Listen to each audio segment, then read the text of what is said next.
So good evening, first of all.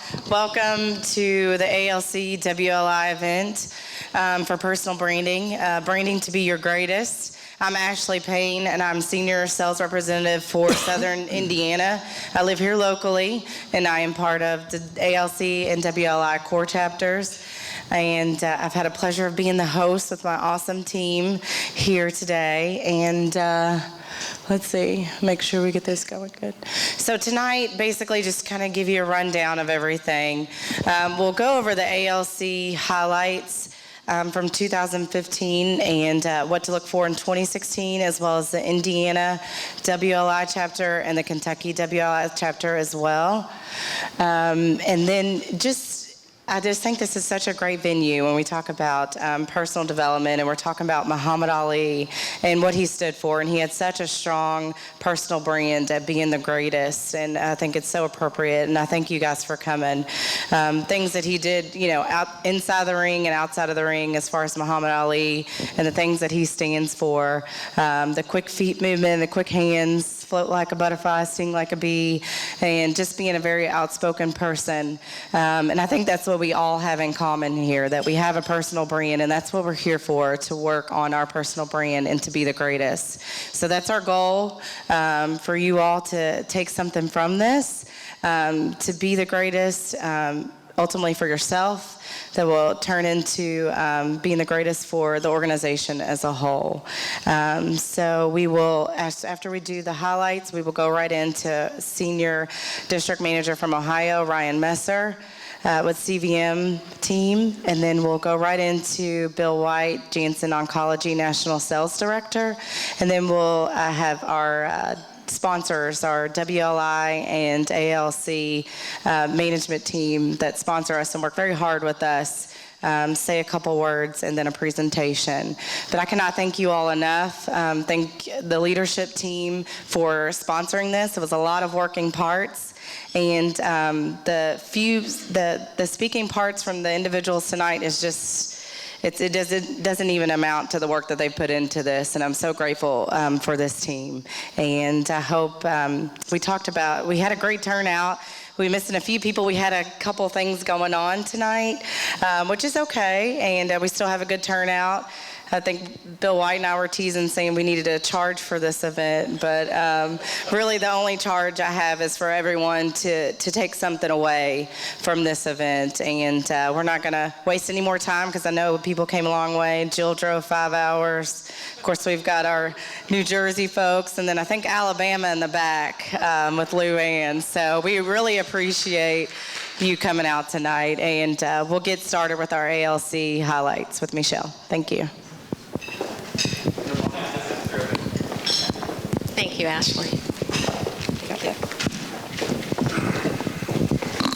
How is everybody tonight?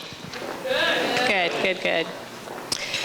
So the African American Leadership Council has been very, very busy this year. We started out with an event in Cincinnati, Ohio, back in February. And that event was actually, I think Larry is supposed to start, but I'll just go ahead. I'll kind of click through these slides, and then we can go back. Okay, so we had an event at the Freedom Center in Cincinnati, Ohio. It was called the Night at the Museum.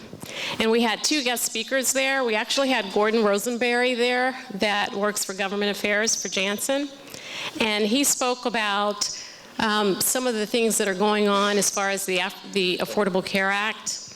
And we also had Renee Mahaffey Harris, who is a part of she is a part of Center for the Closing the Healthcare Gap in the Cincinnati area. So we had quite a bit of turnout that evening. We had about 60 people there. And so it was a really exciting event that helped with development and just helped people learn the different kinds of things to help with their markets. So Larry's going to come up and talk a little bit about the ALC chapter and what we stand for. So Larry. Good evening, everyone. I'm Larry Williams with Janssen CVM out of the Dayton district, and have the pleasure of working with a couple of people here, including Ryan Messer. So what is the AALC all about? And it's best described by PACE, which is standing for partner, advocate, collaborate, and engage. And I think the important thing with any ERG, the first and foremost is impacting the employees, but the first thing is the impact that we have to the business, because that's why we're all here. So that's the most important thing, to deliver results and advance the business and its goals. But secondly, the people, not secondly, but probably just as equally important is the talent. And that's one of the main core things that we like to work on, is developing diverse talent, bringing good people in that will mesh with us as well. But it's important as individuals that we develop ourselves as well, and making a commitment to come to events like this fits right into that. And then also one team, we were talking a little bit earlier about the vast array of operating companies that we have within Johnson & Johnson, and what a wonderful opportunity to be able to network with people from different walks within the company. So events like this serve that purpose. And finally, to align and activate, to shape future leadership. We have a great opportunity tonight to talk about our personal brand, and that ties right into what one of our core goals are. So one last thing we want to share with you, just who are your sponsors, who are your core team. You have the opportunity to meet Ashley and Michelle. Michelle is one of the co-leads from the core team, along with Brandy Goodner and Heather Johnson. And also within the core team is Brian Henry, Patricia McDaniel, again Ashley Payne, Jason Townsend, myself, Larry Williams, and our illustrious advisor, Millie. So another activity that we participated in this year was the Indiana Black Expo, which took place in July. And here are some of the participants that participated. And we have been in existence since 2014, and we've actually done about 3 or 4 events since 2014. But this is one of the events that we've done actually twice in the last couple of years. Here are just some of the pictures again. Another thing that we participated, and this is something that Heather and Millie and myself had an opportunity to go up to New Jersey, and we were the first field representatives that actually participated in the African American Leadership Summit, which takes place every year in New Brunswick, New Jersey. We had a guest speaker named Eric Ellis, who is actually a native Cincinnatian. He was the keynote speaker during the first day of the workshop. And the company has taken a lot of pride and really want to make sure that, as far as diversity is concerned, they want to make sure that going into the future, that the marketplace,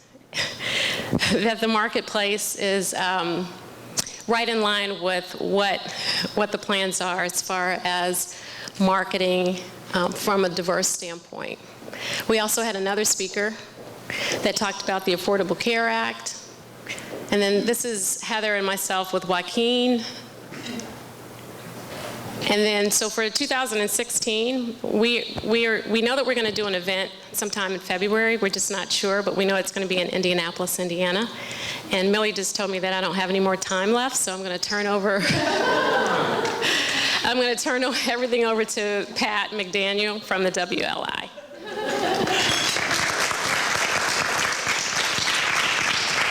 Good evening, everybody. I'm Pat McDaniel, and I am with the Systems of Care Group, and I cover the Indianapolis area. So I'm happy to be here tonight, and I think it's wonderful that we have such a large group here tonight too. So once again, I know you've been thanked several times, so. Okay, so let's talk a little bit about the WLI organization. And I feel fortunate that we're able to partner with the AALC group. And as we know, the ERG groups are very valuable to J&J as an organization. So we're grateful that we get a chance to partner a couple times a year. And that's our goal, is to do that at least twice a year. So first of all, the WLI is the oldest and largest ERG group within Johnson & Johnson, established in 1995. You guys all knew that, right? Okay. 26 chapters in the United States, 75 chapters worldwide, 5,000 members plus globally and growing by the day. So it's a great organization to be a part of.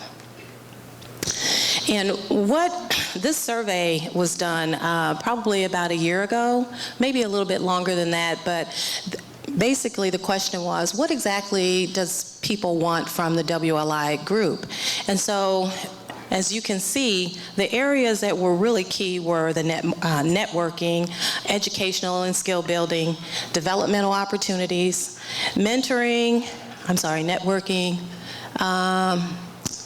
Okay, I already said that. So as you can see, these are the key areas, and that's what we've actually tried to do, is to bring forth events that's going to support women in their development and hopefully give everybody what they're needing to continue to grow within the organization. So our Indiana Grassroots chapter has been around for about 4 years now, and then I've been in the lead for 2 years. So this is my last year in this position. Hopefully someone will have an opportunity to take over in 2016. So we're talking about that.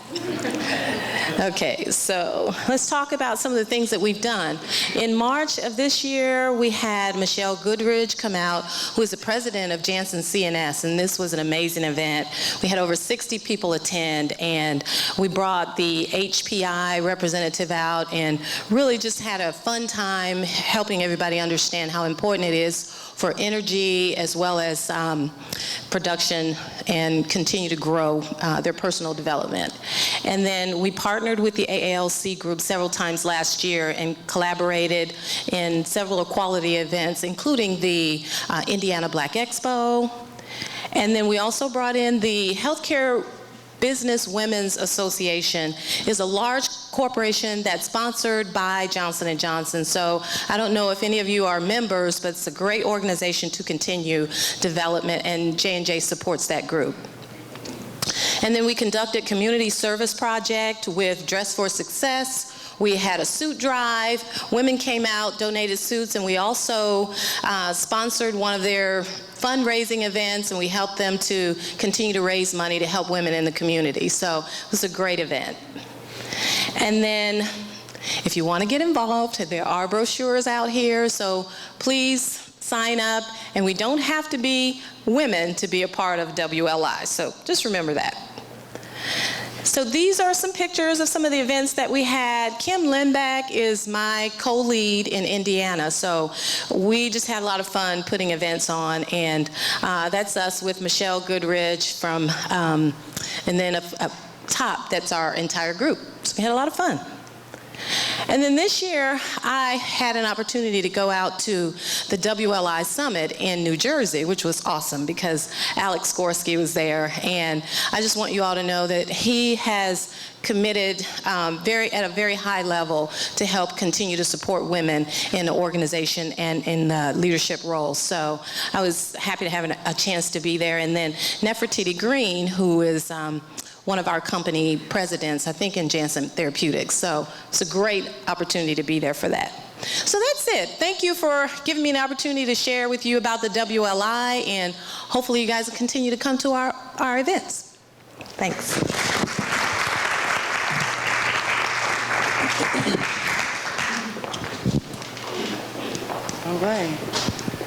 All right, so Kentucky WLI. We won't repeat, I guess, all the things that Pat mentioned, but our chapter vision, we've been established as grassroots chapter, actually started by Julie West, and I'm just one of the co-chairs along with our sponsor, Kim Davis.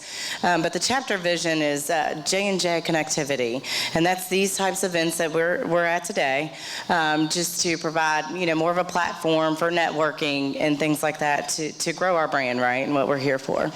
As well as leadership development, opportunities for leadership skills, promote health and wellness like HPI, events that we participated in 2015, and community involvement, support the J&J Credo. We do a lot of things with the community as well. Here in Kentucky, we did a coat drive last year. I think we did something with the school systems as far as just career development and things like that as well, and just empowering empowering and the underserved and those that do not have a voice. So that's our whole mission here in Kentucky. So those have been our pillars over the past couple years. We're still a very new group. We're almost we're kind of toddlers as far as WLI goes, but we have such a strong group here. So some of the things that we've done, we did have the Energy for Performance and Life training, which we did via WebEx, because one of the things we're trying to do is that we have a very big state and not everybody is able to get to our events. So we're trying to provide different, leverage our technology to get more cooperation across the state. The American Heart Association Go Red is a very important event to especially Miss Ashley Payne, who's actually been somebody that was highlighted at the event. So we participated in that for the past 2 years. Finley 5K for SIDS awareness is actually an event that the team got behind for me, as one of my friends lost a baby to SIDS 3 years ago, and this is the 3rd year running that we've had presence from our WLI group, not only in the form of donations, but also in participation, where we usually rock it, and we won the team award this year, so that was pretty awesome. And I think there's some pictures of that later. We're going to have a personal finance meeting when we constantly are actually seeking out surveys and trying to find out what our members are in need of. One of the things is trying to understand their personal finance and things that they want to be more educated on. We're going to have that meeting in December. We've really done a nice job of trying to partner across different ERGs. So this was the first year ever in the city of Louisville where we partnered with PFLAG. In cooperation, because I'm part of Open and Out. So the people that came to that, we had 40 people that came out and marched with PFLAG in the Louisville Pride Parade this year. Like I said, marking the first time that that's ever been able to happen. Additionally, you're here. So that's another example of our partnerships across ERGs, which has really made a more powerful partnership for all of us and really contributing to better overall participation. I didn't put these photos together, but that is what happens when your dress is green on a green screen.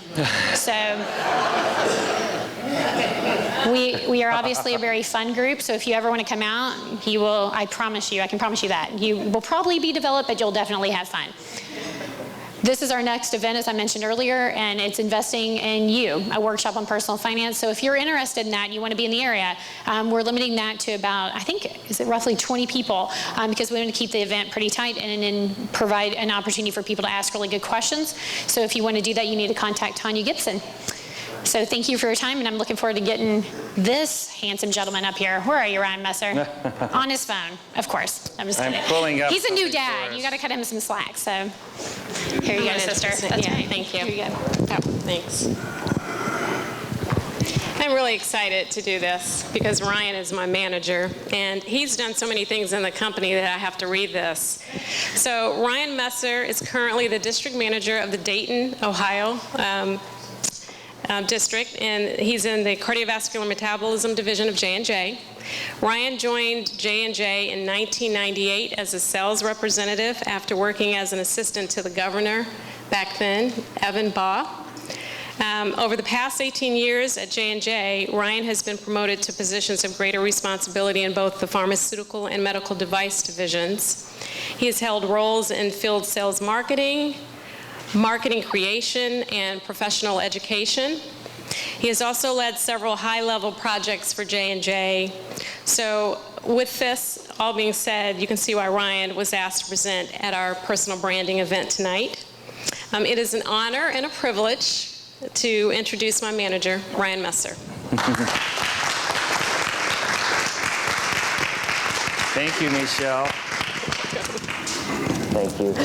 If I could have the folks on my team stand up, I just want to say this is why I get out of bed every day, is to have leaders like this who take on responsibilities like this.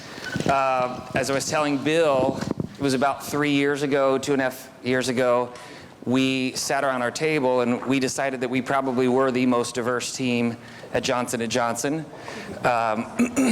Being gay as a DM already makes me an N of 1 that I know of in all of Janssen, frankly, and maybe if anybody's got people in other divisions, it's the only one I know of that is out. And then having a team, we're about 70% African American, and we did have our token white straight guy on the team, and he would always say, I'm diverse too because I'm a pastor and I'm very progressive. So we gave Rudy his little star, and actually Rudy's gone on to be a full-time pastor, which we're excited about. But anyway, it's an honor to be here tonight. Yeah, over the past 17 years, I've had lots of opportunity to interact with several of you in the room. I think about the early days when I was a trainer back in New Jersey, and there was a rep who was just knocking the sales out. Like, national share of this launch was like at 0.6%, and somebody had like a 20% share.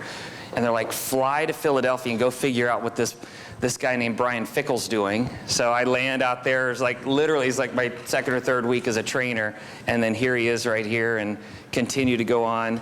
Bill, back in the we were doing the negotiation, or we did some negotiation, but then some additional training when we partnered with Ethicon Endosurgery. We launched the PillCam and some things there. But yeah, lots of familiar faces from back in those early days, and then all the way through. What I'm here to talk a little bit about today is personal branding. And, you know, I think there's a great quote or an adage that people say, you know, you hear, it's not what you know, it's who you know. That's like so 1988. So that then got updated. It's not what you know, it's who knows you. And then I think that should be then further advanced. It's not what you know, it's not who you know, it's what people think about when they know you. So what is that comes to mind when they see your face? What do you stand for? What do you represent? I'm having a personal kind of go through this myself because I will be running for Cincinnati City Council. And I've got to be thinking about what is my personal brand, not just now at work, but across my community. So I've been going through a lot of this with some of my consultants and people that are working with me to figure out how I communicate that in a broader sense. But whether you're doing that in a doctor's office, whether you're doing that at a cycle meeting, whether you're sitting down with the president because you were invited to come in to do a special project, how you represent that personal brand is important. But before you can represent it, you got to know what that is. So I see that maybe a lot of people are eating those types of things, and I don't want to embarrass folks, but I will do a little bit. Who'd like to just tell me what your personal brand is? If somebody said, what's your personal brand, what would you say? I'll go. Okay.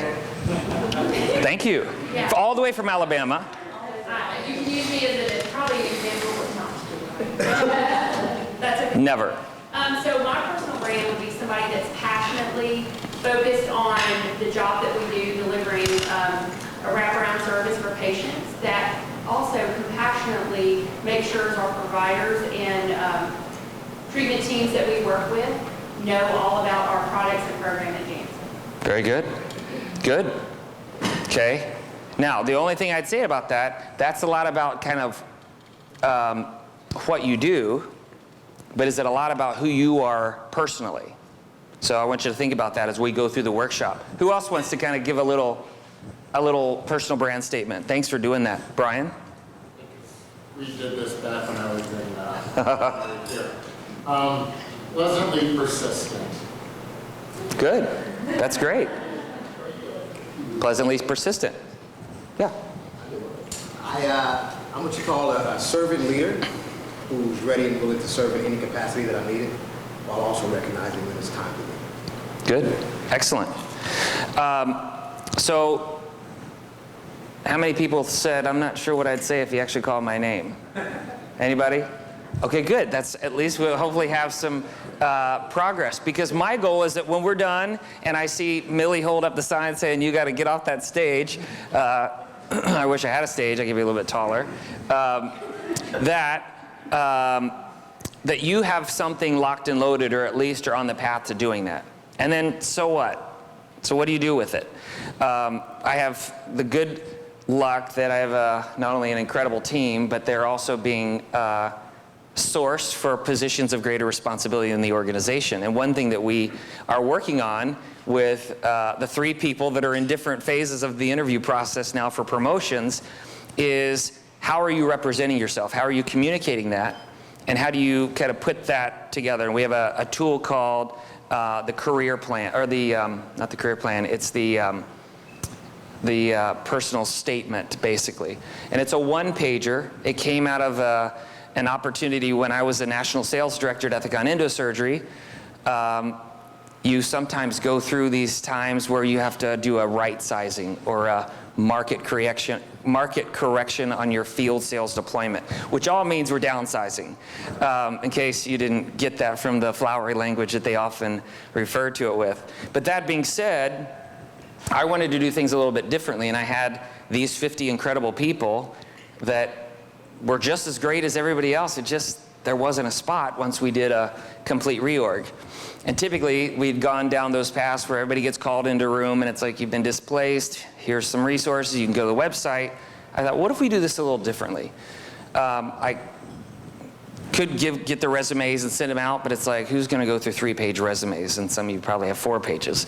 How do you get kind of that all-in-one, like, wow statement to get somebody's attention? And so this career profile is what it's called, and I'll be happy to share this with anyone. Basically, it's got your name, and then right below that, which we got the most feedback on, is I had all the 50 do it, and we sent that out, and I personally followed up with all the VPs of sales throughout J&J, and all but one of them got placed. And that was a non-regrettable loss, I will assure you. But everybody else found a home, and I see them around now, and I believe it's because we clearly tailored what is the value they bring to the organization and communicated in a very strategic and concise way. So it had their name at the top, but it went right to the personal brand. And that was a really exciting part of this career profile that we got the most feedback in. I really saw from that statement what this person stood for. So what I want to do is kind of start that tonight to make sure that you've got right under your name the ability to communicate what it is you stand for. I will say that mine, and my team could tell you yes or no if I live this each and every day, but I am strategically innovative.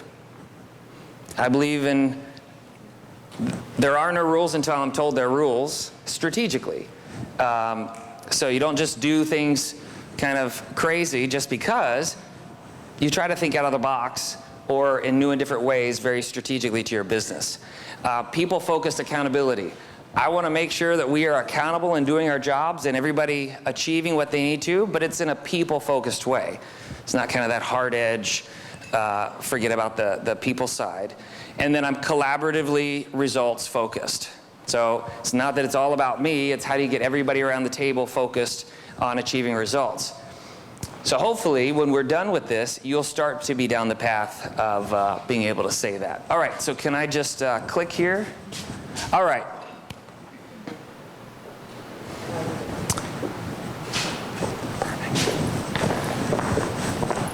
So when you look at this Tide bottle, what do you think about? Anybody?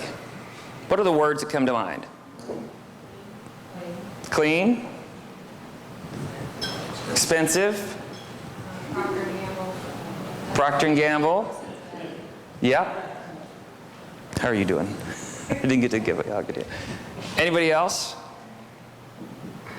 I mean, this is one, I remember in college, you could it looked like water coming out of the $1.99 one that I could afford.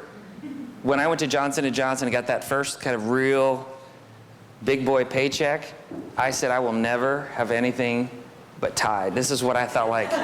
This is what rich people wash their clothes in, and I was gonna, that was it. I would eat ramen noodles before I'd get rid of my Tide. There's some brand loyalty there, but I think those things of clean, fresh, expensive, kind of that premium, you think about that. What about BMW? Michelle? Status. High performance. Ultimate driving machine. So definitely conjuring up some words that just readily come. You just see it and that's what you think about. Okay? My guess is they were probably very strategic in how they do that. So, so here's some folks. Let's start with the guy in the red shirt. Now, I say that he just wasn't good enough to be able to coach at Purdue, but But what do you think about Bobby Knight? What's that? Old school? Passionate? Aggressive? What's that? Structure? Disciplinarian? Anger management?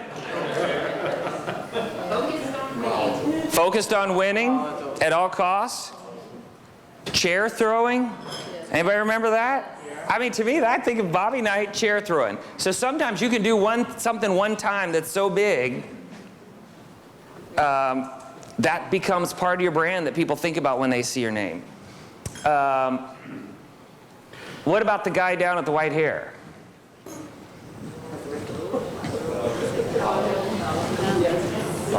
Father? Dollar bill? What's that? Cherry blossoms? Leadership? Okay, so words that definitely come to mind. Now the question is, let's go to the top left. Right now. What's that? Trailblazer? Pardon me? Healthcare? What's that? Trey? Oh, really? Oh, wow. What else? Pardon me? Intelligent? Okay. Pardon me? Family oriented? Now, what if we had Hillary Clinton? Let's go deep. Benghazi? What else? Cold. Bright? Cold. Cold? What was that? Her survey. Her emails? All right. What about Donald Trump? Goofy. Goofy? Rich? Arrogant? How he is ever a contender is beyond me. I literally, and I don't want to go political, but that is so unbelievable to me. I still feel like we're being punked right now, and they're going to go, psych! He's not really running. It's a reality TV show, and you are the stars. So I wanted to show these because whether you know it or not, this happens with your mug up here, right? Once a year, DMs get together and they say, I always feel like I'm the attorney, which I wanted to be attorney at one point in my life, that I go in with, I prepare files. Yeah. Ryan, you said you had to agree with the lower left. Oh. Do you know who that is? Kristen Chenoweth. Yeah. What I'm trying to do is play to the diversity of our audiences. We got sports, we've got American history, we got politics, and Broadway. She was the one who was the very first Galinda in Wicked. Yeah, Galinda. She was really good. And then she was in that RV movie and lots of other shows. What's that? And Glee. She was in Glee, of course. But yeah, I didn't mean to overlook. Just having a discussion like that. Yeah, Daryl Hannah. I love that. That's good. Wasn't she in that movie with the mermaid? I think. Yeah. But as I say, so I go with all my materials ready to present my case about the people that I'm representing as their manager. And as good as you have all that information, and I like to spring it on them, I lay down files. Like, here, let me show you what all the things they've done. Now argue about what I've just presented about my folks. Never fails. Picture goes up. They're like, I interacted. I just didn't see leadership coming out as we were at our psycho meeting. I mean, they were kind of on the sidebar over here, and they were complaining about the food, which is rich people problems. And then somebody else says, now that you said that. And so it all starts to fall down. Everything I put up, if people haven't lived into their brand. So it is important for you to be not only owning your brand, but controlling your brand. Those of you who have had roles in marketing, what we do in marketing is you establish your brand, and then you do brand assessment studies. And you're sending out customers, hey, what do you think about our product? You go through qualitative, quantitative interviews and surveys trying to get brand feedback, and they bring that in, hey, they think we're not safe. We better do a sales aid to help communicate safe. So if you're thinking about yourself like you are thinking about your product, you're probably on the right track. Okay. So what do you want to think about, or what do you want people to think about when they think about you? Now, did everybody get a copy of this Harvard Business Review article? Everybody get that? And maybe if people don't have a copy of this, that we send this, or get this out to all of you.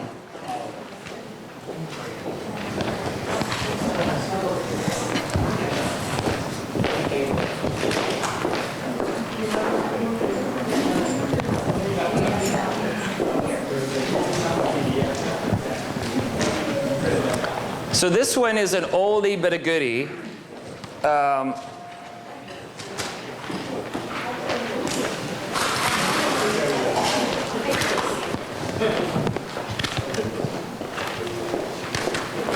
But really what this will help you do is go a little bit deeper in personal brand, but then we're going to jump to kind of some of the activity together, since I'm talking you through some of the upfront part as we work through your brand today.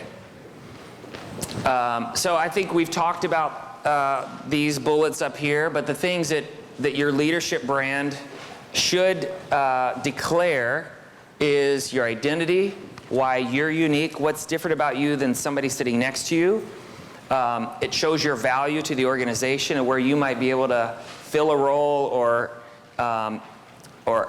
complement a team. Shows what you can do, and then allows you to focus on what delivers your brand, and also make sure that you're protecting that brand by not doing things that would take away from that. So what I'd like us to do is, if you'll turn into the article here.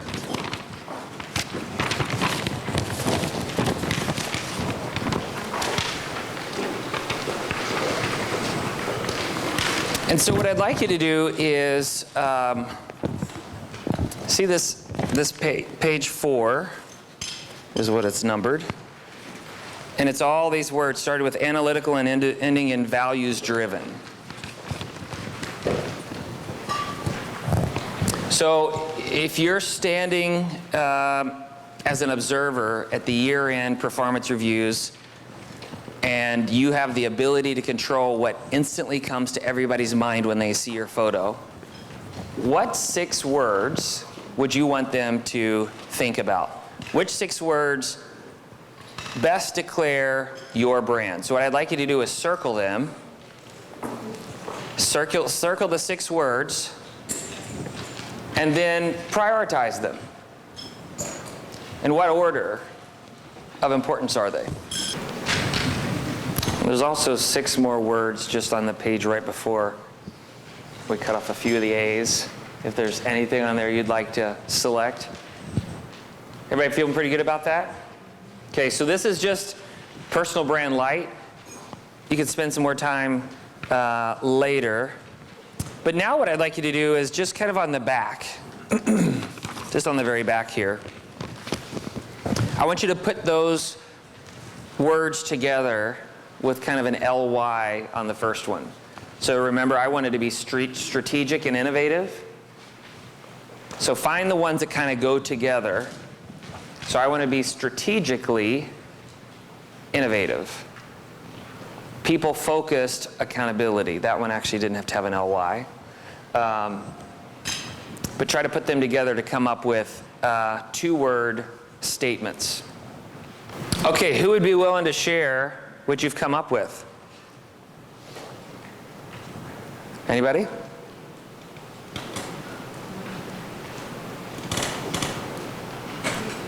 Because I just walked in the door. Yeah. I'll share. Yeah. Good. Long time listener, first time caller. Exactly. I would say bright, creative, and I'll just start with these, fun-loving. I would say energetic, compassionate. How many did you need? 6. self-confident, trustworthy, and I would say my customers would say I was knowledgeable on my product. Good. So one thing that we talked about that we were actually, we were now putting those together into the statements with the LY connector. Who, would you like to, I saw you working awfully hard. What's your first name? Jamel. Yeah, thank you. I said respectively knowledgeable, compassionately committed, and responsibly trustworthy. Good. That's great. Yeah. How are you putting them together? Yeah. So I have the 6, even-tempered, prepared, confident, intimate, decisive, and enthusiastic. And then confidently decisive, intimately prepared. Good. So, the getting them together is kind of the first spot. Now, how many people look at that and say, I'm 100%, let me say it another way. How many people look at that brand statement and say, I'm 100% there, and everybody would say that about me?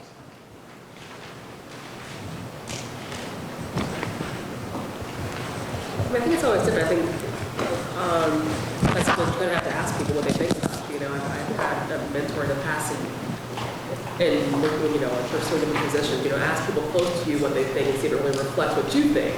So I don't know that it would always, this is what I perceive myself to be, but that's part of that. Excellent. Right. So we may have something in our head that may not always match what people think yet. So there is, these things are fluid, they're not static, and you have a lot more control than you have any idea. But the first step is to measure it, just like we would with, as a marketing brand manager, that you're getting ready to launch a product, and you want to get kind of people's perceptions when they hear about the product. What comes to mind? When you've been out for a year and you bring customers, now that they've touched and experienced, what do they think about? And if it's not what you want it to be, then you can go out and change that through sales tools, through sharing information and data, which is the same thing that you should be doing yourself. Now, how do you do that? Well, you could do it very simply by handing these words to your partner, your spouse, your neighbor, a doctor that you work with. Which 6 of these would you do? Now, one thing we'll send as a follow-up, there is a great website that does this kind of electronically. And what I recommend to people is, don't just stop with your coworkers. Add your loved ones, neighbors, if you're on boards or things in the community. You can load all their email addresses, and it basically sends them an email and says, I'm looking to do some personal development work, and I'd love to have your input. Please rank 6 of the following words, and they fill it all out. And then it's got some funny questions at the bottom. They give you also some additional information that because of the data they have in their database, they help kind of tell you what that means. But it'll say if this person were a car, what car would they be? If this person were a cereal, what cereal would they be? Really interesting questions that people are like, what? But it is fascinating by what they pick. Fruit Loops could be one thing, but if you are grape nuts,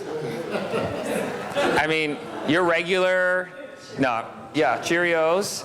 But anyway, the point is, this can give you a lot of insight into how you are perceived. Yeah. I was a trainer in my last job. Yeah.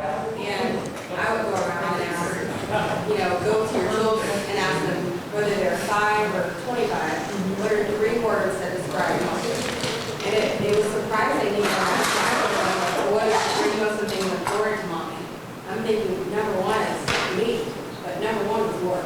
Their perception, because you're the closest person to them. Yeah. So what do I do if someone closest to me has that perception? Okay, at work, that's a good perception. But your children, they're innocent. They really don't care what you think. Right. Which is amazing how I think that this is how she perceived me. She didn't. And we went around learning that that was your spouse, you know, if you're together with your children, it was amazing the feedback that you get. And it's something that I personally work on, and maybe I need to put her in make her feel more important. You know, because when I first got this job, she said, Mommy, you must really love your new iPad. And I'm like, well, why? She said, because you're always on it. I mean, I was taking it to the swim meet. Sure. I was taking it, you know, to, if I had lunch with her, I took it everywhere with me. So what can I do to tailor my brand for my child? Absolutely. Perception, and I think it's the same thing. Very good. So however you seek input, it really should come from all facets of your life. And if you've been through the Human Performance Institute, it talks about not just focusing on work, not just focusing on family, not just focusing on self or community. It's kind of that holistic, and how do you balance it all? You've got to check your brand in all aspects. So this free website, you go in, log in, submit the emails, they go out, you get it back. And whether you want to share that with your manager, whether you want to share that with a peer friend here in this group to kind of go through that. But then what happens is you create kind of a gap analysis. If I want to be strategically innovative, and I hear from people that all you do is the same old thing, you won't let people, you're not creative, I got a problem. So there are a variety of things in there as you get that feedback that you can create this gap analysis and then say, how can I best represent this? You know, I know one person that I have coached and worked with for a long time, and they want to be strategic, but I don't know that anybody saw that they were strategic. And so we worked on, well, how can you show that? And you know, the person said, well, you know, I offer up those ideas. Well, unless you communicate your process, why you came up with that idea. So kind of explaining and communicating the same information and just putting it in context will start to create how people then observe that and then build that brand. Any other comments as you were going through this? Yeah. A lot of us have gone through HPI, and I think whether you do it formally in an HPI process or you send an email or whatever you're going to do, I think the most important thing is, thank you, is have an open mind and heart to what you're hearing. Because a lot of times we'll ask for feedback and we're like, well, she doesn't know what she's talking about. You know, but that is their perception. And I think a lot of times I've seen this go by the wayside and really not be valuable to someone. They're like, no, I am strategic or I am innovative. But if people don't see you that way, that presents somewhat of an issue as you're moving forward. So I think more than anything, if I could help people just take it and just let it roll over you and not take it personally, is probably the best advice that I've received in my life around when you're getting this feedback. Because I think it's been very valuable for me to go through the process and not take it personally and kind of adjust some things. So good, thank you. Any other observations or thoughts as you completed this? So I know I got my little I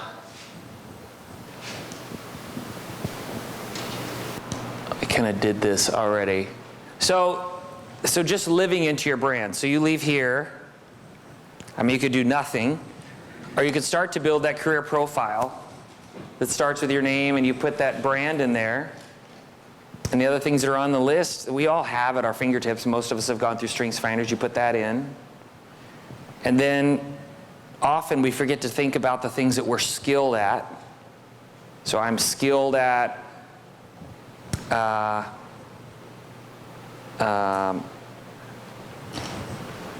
building business plans.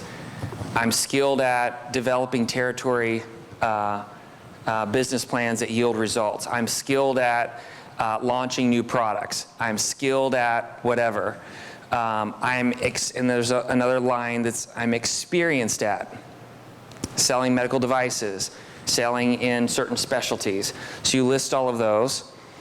And I think in that, and then what you communicate then in the last bucket is, in my next position, I would like to what? And list those things. And putting all this together in kind of a one-sheet summary of kind of your career, who you are, where you've been, but where you want to go, will help prepare you for any opportunity. And I think as a hiring manager, if someone walked in and was able to communicate that succinctly, that I didn't have to guess all these things, well, I think from what I hear, sounds like they're pretty results-oriented. It sounds like they're strategic, I think, because I try to get that example. If I go to page 5 or 10 of their resume, I think I can find they're experienced at this. What you're doing is laying down who you are, what you stand for, where you're going, and then you have this to kind of continue and build from and work from, edit, change, because it will evolve. I will tell you, there was a point in my career, I was ready to be the youngest operating company president. I was getting promoted every kind of 18 months, ready to go. And then I led the project that combined the Ethicon Endosurgery and Ethicon Inc. And they said, well, we'd like you to, you're doing a great job. Your position's moved to New Jersey. And for those of you who know me, I am lock solid into Cincinnati. That is a part of who I am. I just wasn't going to go anywhere. And so you change that. So I had a little bit of a different reroute in how that career plan was laid out, the things that were in there and how I communicated that. So don't be afraid to change it and alter it or grow with it. But the most important thing is you go through the exercise and that you're communicating that with the people around you, most importantly your partners and your manager. And then you're seeking that feedback so that you can not only ensure that you're living the brand, but if you're not exactly being perceived in the way that you are wanting to present yourself, that you're putting that gap analysis, putting that exercise in place so you can get to that brand that you want people to think about. And this, I will tell you, will make you lots of money at Johnson & Johnson, because once you figure out what that brand is, once you clearly determine where you're going and all that stuff, you'll be at your top performing potential. But when your name goes up at the end of the year and people are sitting around figuring out, what is their annual rank going to be? You're going to be ranked in a higher level if you're performing, and people, not only do they know you, but there are things they know when they think about you that come to mind, and those are the people that end up with options, and those are the people that are getting promoted. So personal brand is very important. Any questions before we wrap up? So I love talking about this type of thing. If you have any questions, follow up, you can go to Jed's and find name, date, serial number. Love to talk with you about it. And then I'll make sure that the team has not only the link that you can send out, but I'll also give you a copy of my career profile in case that would be of interest. Thanks, everybody.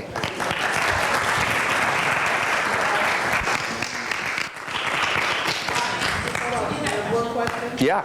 Not a question, it's a comment. I've known Ryan for a long time, and he was preaching this 15 years ago because we were at a meeting and I was with a counterpart, and he was talking about the need for me to create my J&J resume, like an internal resume. And I did that back then, and I've been using it and updating it and things like that. Now this is different. I got to go back to the drawing board because it was more of just a list of accomplishments. Mm-hmm. It really didn't have the statement and things like that. But this has been something he's been on for at least 15 years. So thank you. Thank you. Thanks, everybody. Thank you.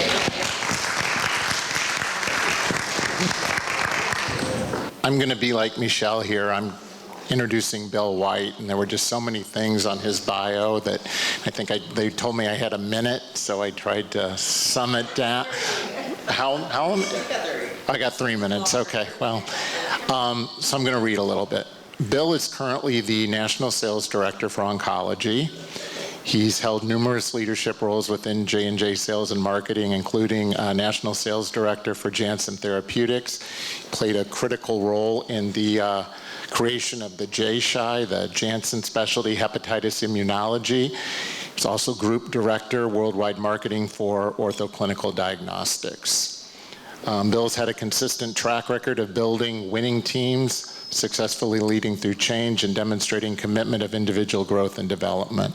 So I've been in the oncology franchise now for about 4 or 5 months, and there are 3 words that consistently come up when I hear Bill White's name, and that's people, engagement, and success. And Greg Williams, the DM of the Ohio Valley First Team, summed it up perfectly when he said, Bill is consistently taking it to the next level and inspires others to do so. Bill's also been very actively involved with the AALC at a national level. So as a fellow Kansas City Chiefs and Royals fan and fellow Kansas City barbecue connoisseur, it gives me great pleasure to introduce Bill White.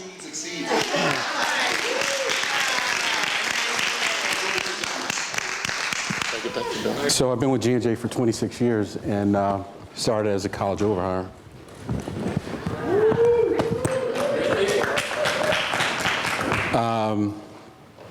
Today was a crazy day for us. We had, starting at 5 o'clock, we had a series of 20-minute discussions with analysts about Darzalex, which we got approval for last evening. So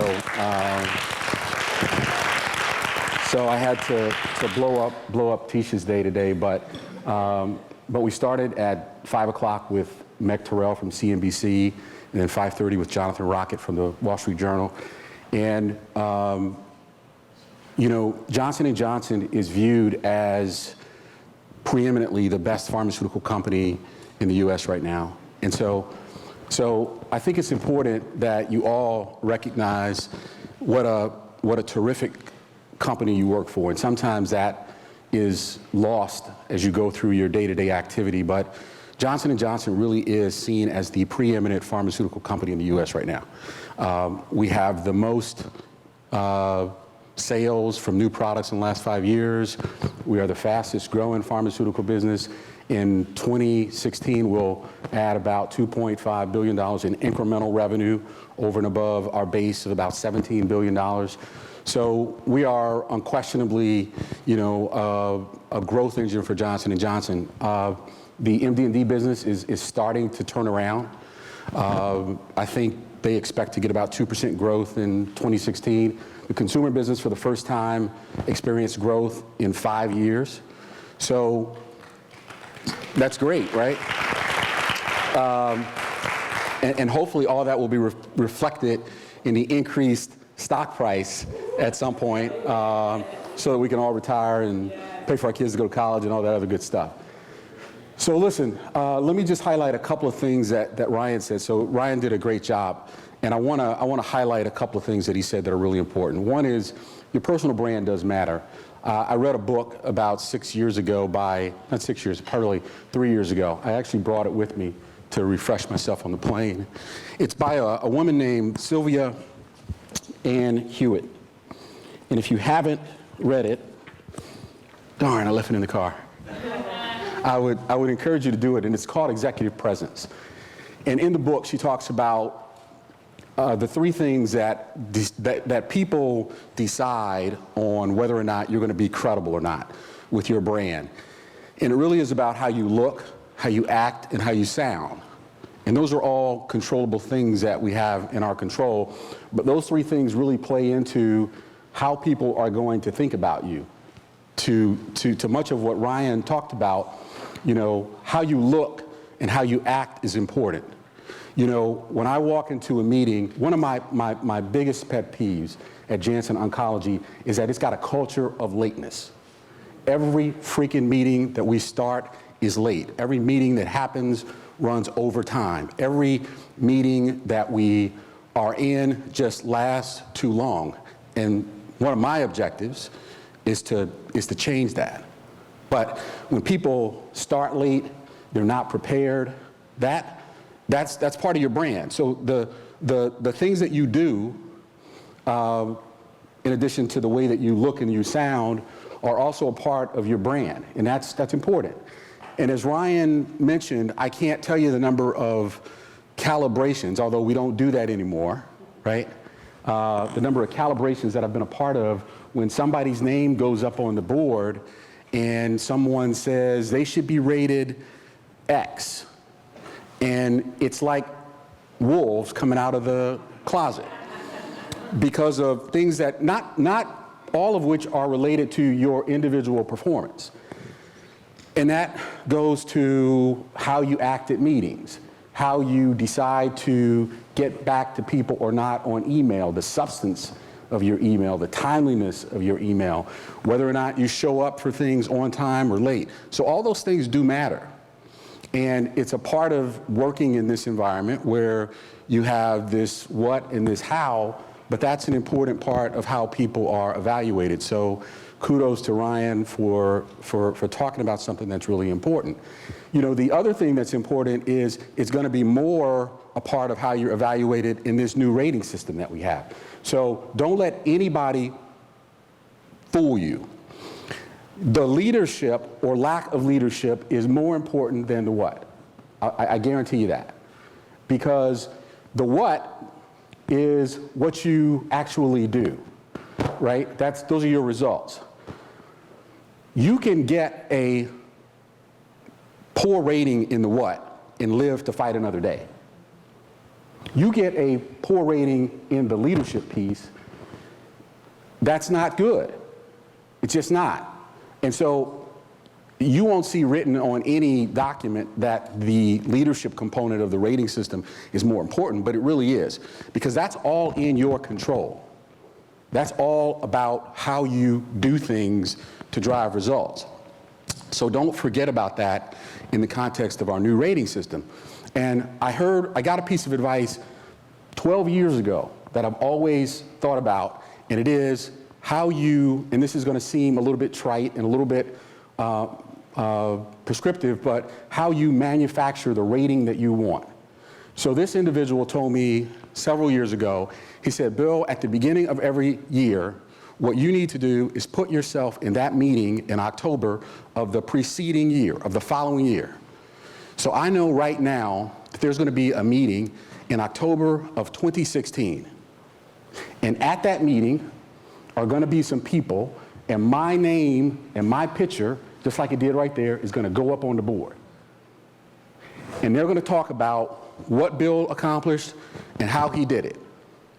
And so this individual told me, he said, what you need to do going into the beginning of the year, because it happens every year, you get an email from your manager, and your manager says, hey, Greg, I need 6 people to reach out to on your multi-rater. Okay? So do that in January of the year, right? So I already know who I'm going to reach out to in October of 2016 to fill out my multi-rater to say what I need them to say to get the rating that I need. And what I need them to say are the following. Bill is a phenomenal collaborator. So there's a person who will remain nameless who is going to say Bill is a phenomenal collaborator. So what's my goal over the course of the year? It's to give her stories and opportunities to be able to easily share why Bill is a great collaborator. Who's the next person? It's somebody in finance who's going to say Bill is a great steward of our resources. So I need to give him stories throughout the year around where I'm not frivolously spending the company's money, where I'm putting appropriate controls and accountability in my organization in place, so that he can go back in October when he's sitting in that meeting and very easily say, you know what, let me tell you 2 things that Bill did to really proactively manage our company's resources. And I think that's just a different way. That's a strategic way of managing your performance. You know, I read a book a few years ago, and the title of the book was Being Strategic. And in this book, this lady says the definition of being strategic is the ability to make core directional decisions in a consistent way to take you to your hoped-for aspirational place.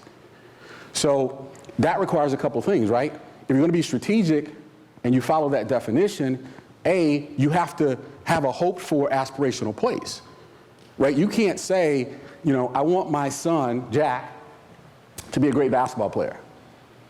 But Jack doesn't want to practice. And you don't want to put Jack in camps to get Jack better. And I'm not saying Jack's not a great basketball player. I know he made the 9th grade team. But the point is, if you don't have a vision for where you're going, then it's just a hope. It's a hopefulness, right? But the essence of being strategic is, one, knowing where you want to go, and then consistently making those little bitty everyday decisions to get you closer to that place. And that is a component of managing your performance, which is also a piece of managing your brand, right? And I think those are things that I wish I had learned earlier in my career, but nonetheless, nobody here, I don't think, is getting ready to retire next week. Maybe somebody is, so take me with you. But those are great things to know and to help you continue to build a really, really successful career here at Johnson & Johnson. You know, Johnson & Johnson is a tough place to work. It's tough because there are these 282 little fiefdoms that all act a little bit differently, that have their own cultures, but it's all connected by the same kind of belief in the credo, right? But it takes a really, really lot of effort and work to connect with people, to build your network, and to really try and work your way through the maze of all the different operating companies and systems that J&J has, right? So that's a long way of saying that what Ryan said is really, really important. And I hope that by coming out tonight, you all will, one, recognize the importance of what your brand stands for, and two, think a little bit about how do I more proactively, more strategically manage my career to get the things that I want to get, right? Because at the end of the day, this is, you would not play any other game without knowing the rules. And there are some rules of the road in order to be successful in Johnson & Johnson or any other big company. So that's a component of being successful in the context of Johnson & Johnson. All right, so I think I had some questions, right? Yes. Okay. That I've given a lot of thought to. Yes. Oh, so okay, I was going to ask one real quick. Yes. So thank you for everything, for the words. I think everybody can take a little bit of something away from it. I guess the question I would have is just your opinion. One of the things on the Credo survey that came out really was focused on, career development. And the question was asked of the reps, who do you think is more responsible? Is it your DM or your leadership? Or is it you yourself? Are you more responsible for your career development? So I just kind of like to get your thoughts, after being in J&J for a while about where that falls. And not really a percentage, but really your thoughts on whose responsibility ultimately that is. Okay, let me do something before I answer that question. I want everybody to close their eyes. Okay, so you can't hopefully see anybody else's hand that goes up. So if you think you are mostly responsible for your career, raise your hands. You, individually. Okay? Keep your eyes closed. If you think your boss is responsible, raise your hands. Okay.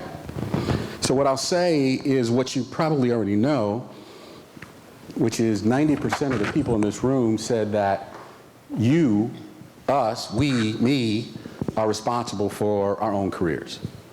And I think that's, if not 100% true, it's close to it, right? When it's all said and done, you are responsible for your career. Having said that, part of the credo says the company owes you competent management. And under the assumption that you have a competent manager, you would assume that that competent manager is helping to guide you, helping to allow you to navigate the landscape that you're in. So I don't think it's all on you as an individual, but I think it's predominantly on you. And if you don't have a competent manager, then you have to find a competent mentor to help you navigate the system that you're in, because at the end of the day, it's still going to be your responsibility, right? So you may not have a manager that can help you navigate the matrix that is J&J. He or she may not be the best at helping you broaden and expand your network. He or she may not be the best at helping to advance and propel and amplify what you do well. But there are other people who can, which is where the mentorship and the network comes into place. Does that answer your question? Absolutely. Okay. All right, thanks for that question, Mike. And Mike has started definitely what we call crowd participation, right? All right. So the core team has come up with a few questions. Yep. But none of us is as smart as all of us. Yeah. So we like you all to think of some questions as I ask a few questions to ask in the interim, if that's okay. All right? All right, so the first question, Bill, that we come up with is, what is one characteristic that you believe every leader should possess? I'll expand that. I think there are two, at least two, right? I think the first one is integrity, right? For me, I would say, what I hope my personal brand is, which is one of the questions, so I'll answer that one too, right, is authenticity and honesty. I'm at a point in my life where, I didn't get to this point yesterday, but let me answer that question first. The integrity and authenticity, to me. But everybody has a different leadership philosophy. I have a leadership philosophy on how I want to run the oncology group. It may be different than the person who was there before me, and it'll probably be different than the person who was there who will come after me. But I have a philosophy around how I want to run the organization. And I think it starts there. You have to philosophically say, here's the way I want to lead, or here's the way I want to show up, right? I think as it relates to the personal brand piece, and it's ironic that we're doing this here at the place where Muhammad Ali is so recognized for all the things that he did, but I think you do have to decide how you want to show up, and that decision can't be wholly different from the way you show up in your personal life, right? You can't have a persona, I don't believe, an authentic persona at work, and then you go home and those two dimensions are discordant. So to me, it starts with sort of at the individual level, right? How do I want to live and act in this place where I work? Because I think that's the only way you get to be authentic. Now, at least that's my personal opinion, right? And everybody may not believe that. I just think it's difficult to act one way 17 hours of the day and be wholly and completely different, when you're not working. So to me, the answer to your question is authenticity and integrity, but that has to be connected to who you really are as an individual. At least that's what Bill thinks. All right, thank you for that. Appreciate that. So, second question real quick. You spoke to this a few minutes ago, but mentorship is a key component in career development. What qualities should one look for in a good mentor? Yeah, I was telling Tisha on the way down. First of all, how many of you think you have a network? A network. Okay. So let me give you a scenario. You get a call today. Who said they had a network? Okay. Ashley, you get a call tonight from your wonderful district manager who says, hey, listen, Ashley, I'm sorry to tell you, but based on the circumstances that the business is in right now, we're doing away with the whole sales force. You got 30 days to find another opportunity in Janssen. You've been a really valuable part of our organization. We wish you well. How many phone calls is it going to take you to get another job? So it's network outside of J&J. In this case, yes. Yeah. I guess that's a little bit slimmer. So what somebody told me was if it takes you more than 3 phone calls, if you get displaced from your job to get another job, you don't really have a network. What you have is a loose association of acquaintances and friends. And so my point is, don't confuse a loose association of friends and acquaintances and more than 500 people on LinkedIn as a network, right? A network is a compilation of people who have some insight into what you're capable of doing and who are willing and able.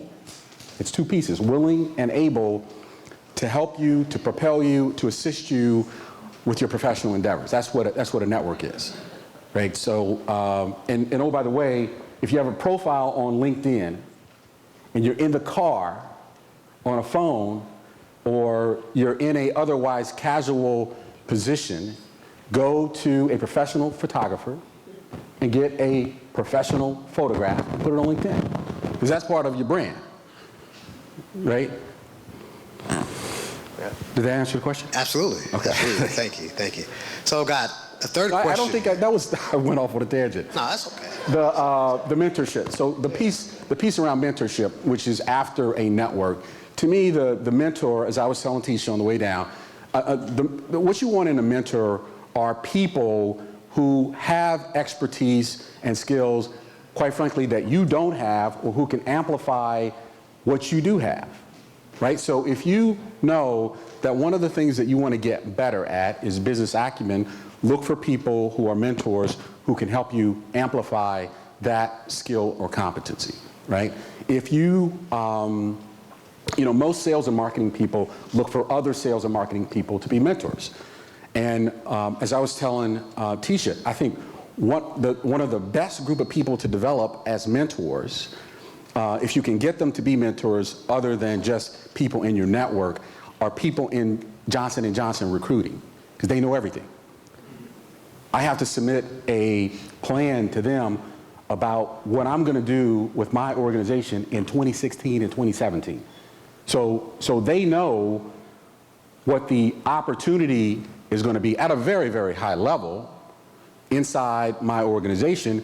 And if you happen to develop a relationship with those people, you get insight into what's happening. But most people don't think about the recruiter as a mentor, as somebody who can give you valuable information. And then, of course, their currency is what? People, right? So if you can give them good people, they will give you good information, and then it works out to be a win-win relationship, right? All right, thank you. So this is my third question, and then we definitely need to throw it to the crowd, so everybody be ready, okay? All right, third question here is, what has been the biggest obstacle you've had to overcome where you are, and how did you do it? You know, I would say it's probably containing my desire to be authentic and honest in situations that don't do me any good to do that, right? Which kind of goes against what I said, 5 minutes ago. There's a time and a place for everything, and just because you don't agree with something, it doesn't mean that you have to say it in that moment. There are other ways to affect change or affect the system besides just saying what's obvious, right? And so I think that's, that's a challenge that I've had, but I'm aware of it and have people who give me feedback on it. But it's been a challenge. All right, thank you. So who's next with a question?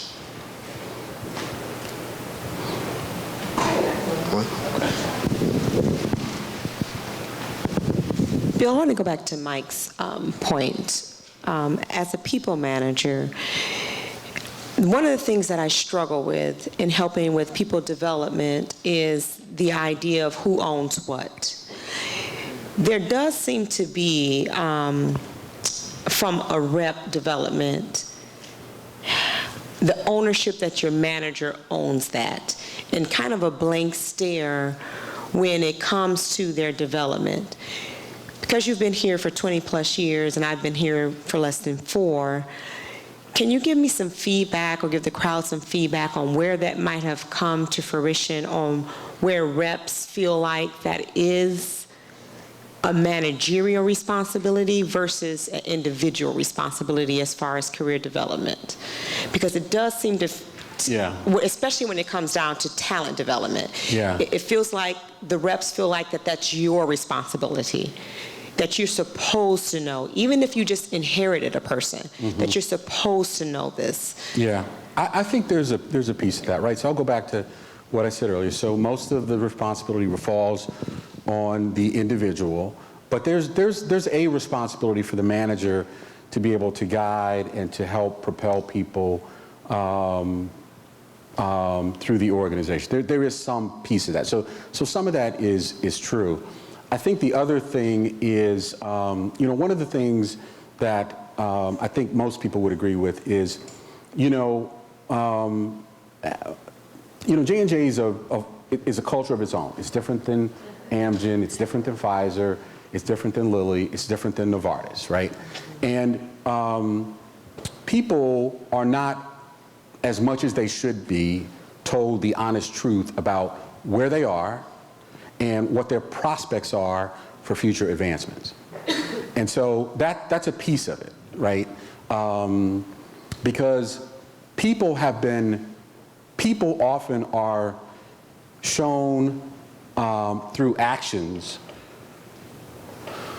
different messages than people deliver verbally, right? So, I had a call 2 days ago with somebody who was telling me about somebody who's in our MDP program. Their rating is partially. So, listen, I just got here. I don't know the individual, but I heard a litany of things around why they should never be a people manager. But then when I asked, the obvious question is, well, okay, so we had an MDP meeting coming up three weeks from now. I saw this person on the list. Why didn't you take them out? It's going to demotivate them. More than the PM? So that's a mixed message, and that happens a lot. And I don't think J&J is the only company that happens at. But I think a lot of what you're asking, Katie, comes from people being sent mixed messages and people not being honest with them about where they are and what the prospects are for future development. But don't get me wrong. Again, the credo says all of us, me, you, competent manager. We should have that, right? No, go ahead. All right, my question is really more around what you talked about is social media. Mm-hmm. We hear so much about social media now and how it impacts, all aspects of life and getting information. J&J uses it. It's used all the time.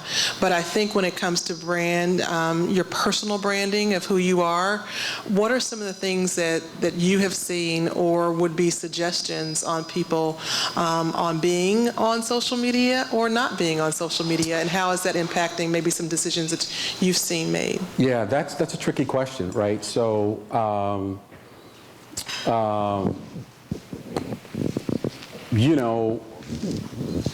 social media is, one of the things in this article that Ryan spoke to is that your brand has to constantly evolve, right? I think it's hard for you to have a brand that says, I'm a strategic innovator, I'm cutting edge, I am in the know, and then you say, I don't want to deal with social media, right? But that's discordant, right? Because that's the way we're going to communicate 2, 5, 7 years from now. The person that we spoke to at 5 o'clock this morning, Meg Terrell, has 215,000 followers on CNBC. You know how many people subscribe to the Wall Street Journal? Less than that. So to suggest that you're not going to pay attention to what is clearly a different way of communicating is just to put your head in the sand. I think when it comes to how you want to use it professionally, it has a lot of pluses and it has a lot of minuses, right?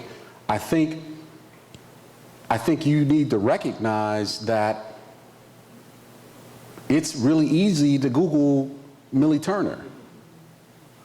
And to the extent that you can control what comes up, you should, if it's important to you professionally.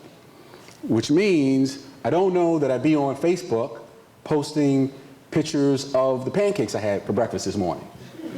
Just not what I want the brand to be, right? And you got to think through that, and I recognize, and I'm not going to pick on, I'm sorry, I forgot your name? Christy. Christy's probably the youngest person in. She might, I don't know. 22. 22, wow, okay. 22. Ryan's probably 26, 27. I said my shoes were over there. Yeah.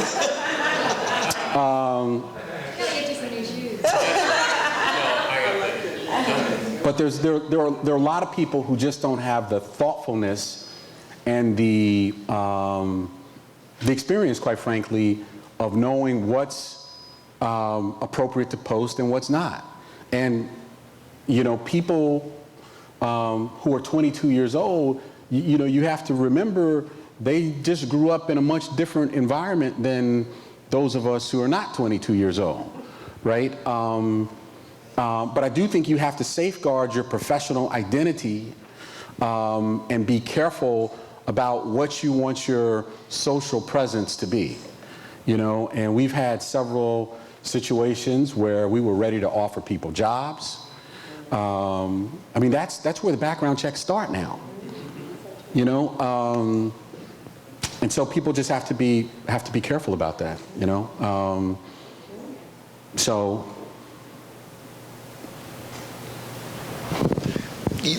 Along those lines, how difficult, or is it even possible, and maybe Ryan could chime in on this too, to change your brand?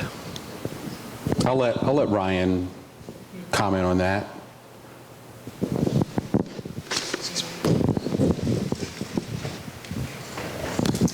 Well, I think it is it's definitely possible. But I think that you always, you know, you have to look at these imprints that people have when they think about you.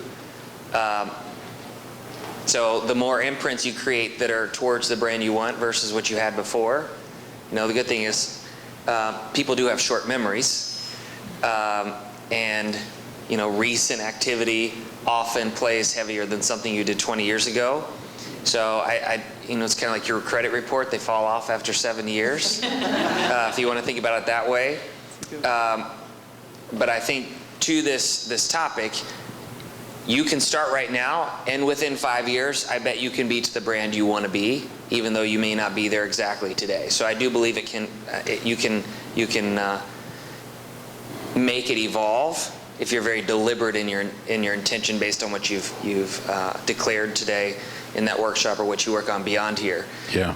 But the importance of the social media, it's personally, I was talking about one of these developmental people on my team, and I was talking with the DM, and he's like, oh yeah, I checked him out on LinkedIn, they look great. I saw that da-da-da-da-da-da-da. And so I said, oh, that's cool. And he said, then I Googled them, and I saw that this and this came up, that they were at this event here, or they were affiliated with this organization. So this is a real thing. And if you've not Googled yourself lately, Googled yourself lately, that's a pronunciation thing, not the wine. But it's fascinating what comes up. Now, I do have an article that talks about how you correct what comes up. And so if you had, you know, Christy, there's some things that I'm going to be working with her to get taken off from, like the beer bong and things in college. Totally kidding. Yeah, totally kidding. It was posted last week. Great. But you can, you know, the point to this, there are services like your credit report correction that, you know, they advertise and all this stuff, like clean up your credit report, all these things. You can do that with your personal brand online.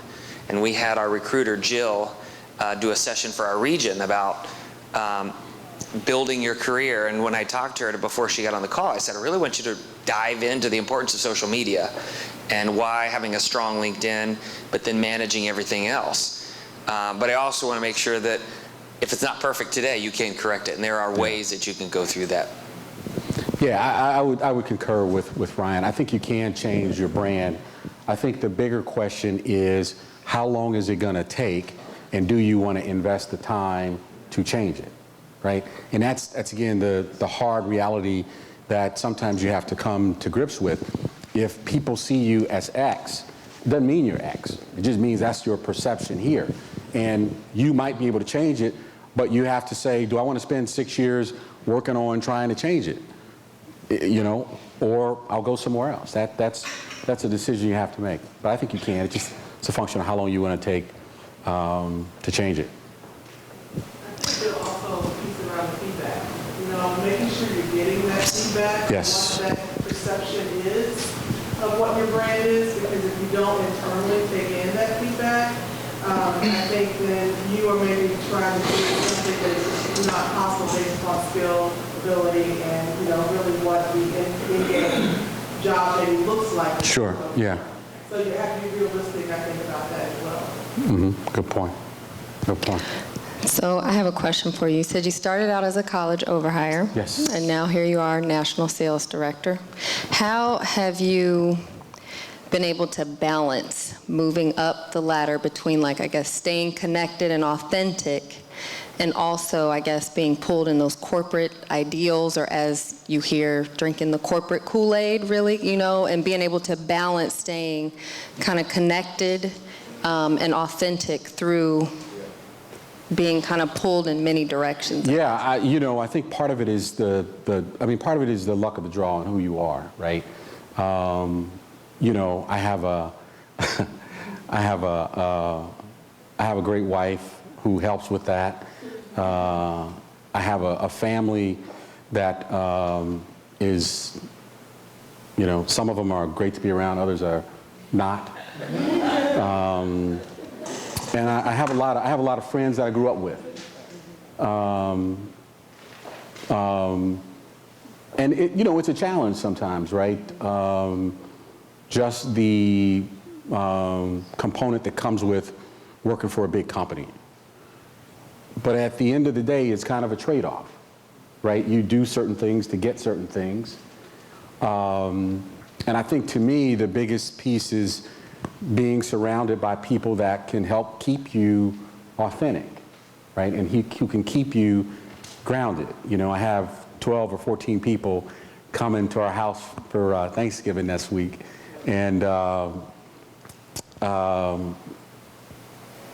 some of them are characters, but I find that the people that you kind of grew up with and that you associate with either help you kind of stay grounded or not. And to me, that's been a big piece of it, right?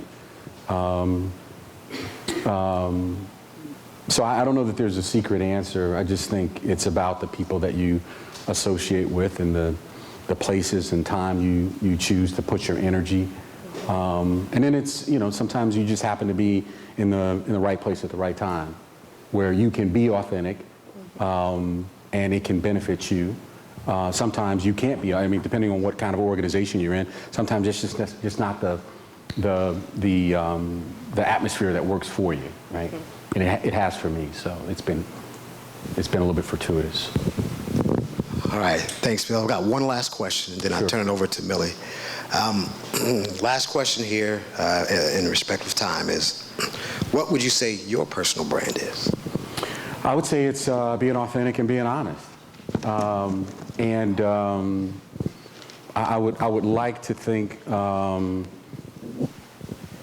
that people would say that if there's something that they need, I've been able to help people, right?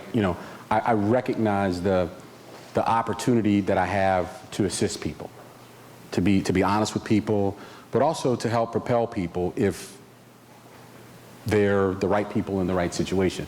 And so I don't take those things lightly. Again, I'm at a point in my life and my career where I have the ability to do that.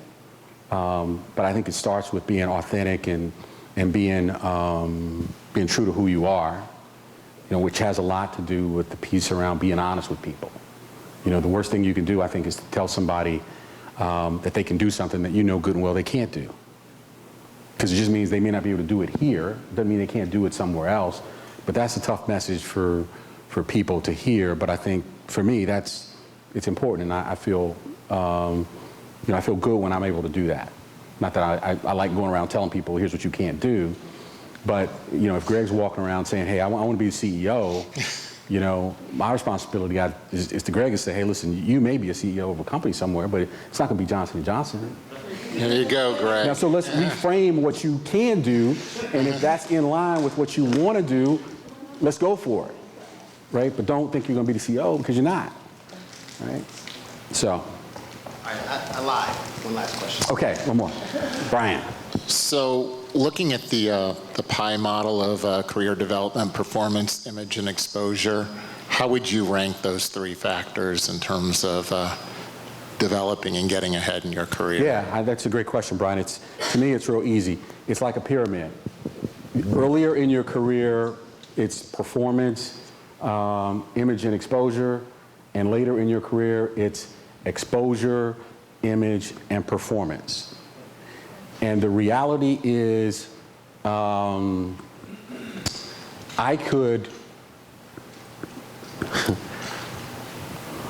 would say this if you didn't have that video on. I would say it with the video on, but the reality is, over time, you build up a reservoir of goodwill with people. So the reason that balance is inverted, I think, is because if you are normally somebody who performs, and normally somebody who operates at a high level, and normally somebody who does really, really thorough work, well organized, you're really, really efficient, then at some point you're going to get the benefit of the doubt. Yeah. Just like the opposite. You know, if you're a normal mess up, you become known as the what? The normal mess up. And so the more that you build up in your career, the longer you're around, the more responsibility you have, the more people are willing to say when they're sitting at that table, you know what, that's uncharacteristic of Tisha. I just haven't seen that.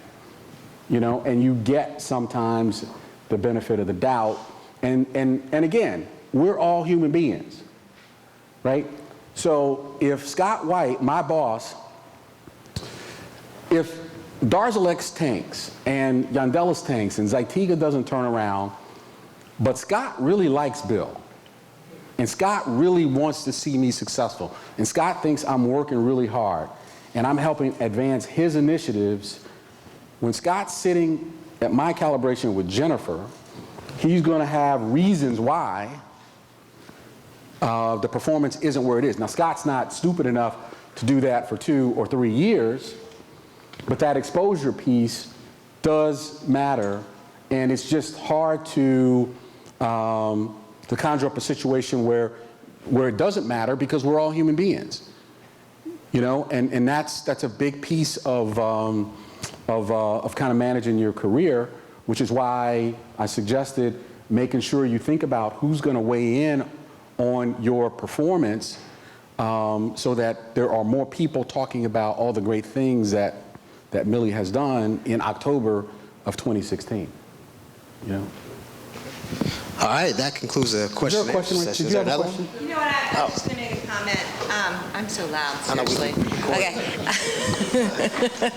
And I can't think of which program it was, but I did go to a program, I think you've been to it, where it was like a leadership program where a lot of presidents were talking, and I think your boss was actually there. So, and they said very similar to what you said about the pie, in the sense that once you get past a level, it's not that performance doesn't matter, it's just assumed. Like, it is assumed that you have good performance, because if you didn't have good performance, you wouldn't have continued to move up. If that kind of ties into what you were saying, and it just agreed with it 100%. Yeah. So they're not debating all the numbers, because everyone has that when they get to that level. Okay. All right. Thanks, everybody, for participating. Thanks, Bill. Okay. Thank you. Turn over to Millie. I'm going to ask Kim Davis to come up with me as well, if she would.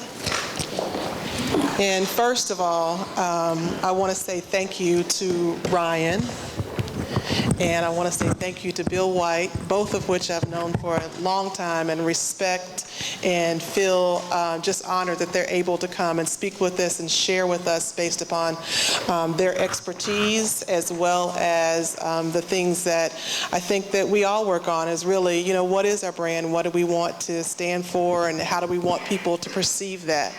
So with that, one of the things that I want to share is that this was a collaboration between the AALC and the WLI.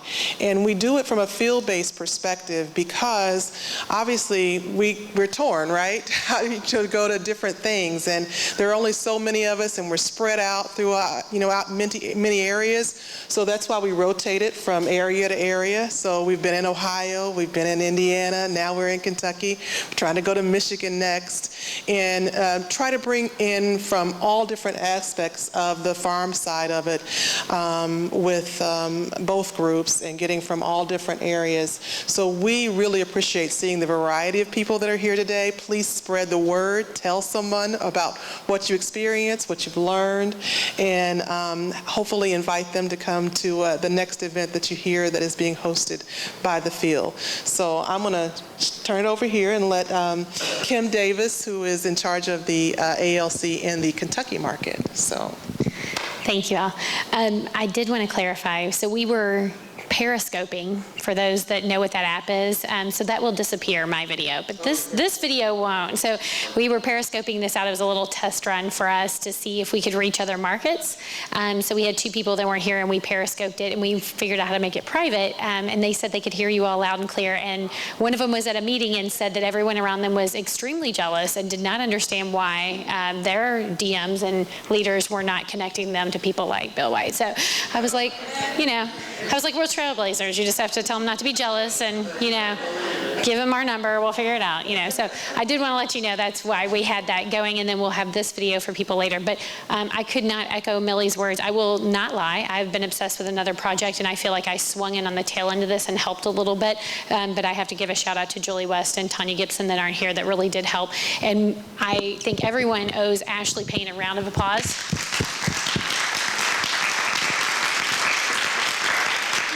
Yeah, she was my partner years ago, and she never ceases to amaze me in her abilities to just grow and flourish, and I'm very proud of her and all the people that worked with her. So thank you all for letting us be a part of it and for coming to my hometown, and we'll continue to network after this, so thank you. Before we close, I have a question. So you all do have an event planned for February of 2016?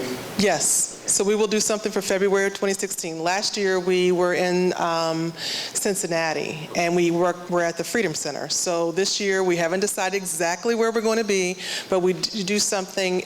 The way that we try to work it so that it makes kind of sense for how actually at J&J we're evaluated, and actually what we're trying to do to grow, is we try to have something for personal branding, something for market knowledge, and then something to give back to the community. Those are the three events that we try to do every single year from an AALC. Now, when I say every single year, we started in 2014. So we're on a roll, we're doing good. But it is something where it was a commitment that we made, and honestly, the one thing that I would definitely say, and that we have seen, is that you talk about, well, how do people own their own branding? How do they own their own development? Get them involved in ERGs. If people can see and hear from somebody other than their manager what it means to own your own development, what it means for you to take the steps necessary to understand what others perceive you as, what it means for you to know more about what it is. We did healthcare gap. What is the healthcare gap? What does that mean for the patients that you're trying to educate and the doctors you're trying to educate, so that you know more about your market? So I would say get involved in the ERGs, because it is something that every company has some form of ERG. Every company has them. And somebody asked me, what is that? That's an employee engagement group. So it's to help employees stay engaged. But I think one of the things that happens is, I was asking questions about how do we do at J&J comparatively. And actually, J&J is benchmarked for what we do with the ERGs. So if we're not involved and you're not encouraging folks to come involved, we're missing. And in the field, it is hard. And we know it's hard because we're in the field and we don't have, you know, the nice gym. And we just did HPI. And when we did HPI, we were like, dang, that's a nice gym. And they got trainers and all this great stuff. And we're going home and we're going to figure out how to get this little medicine ball to work. But, you know, there are a lot of advantages to being in the home office. So we have to create our environment out here for ourselves because J&J will support us, but we kind of have to pull it all together as one out here as we get to the opportunities. So, but one thing that I could not sit down without saying is the core team for the AALC. You guys do not know, these are fabulous people. If you would all stand up, I would greatly appreciate it.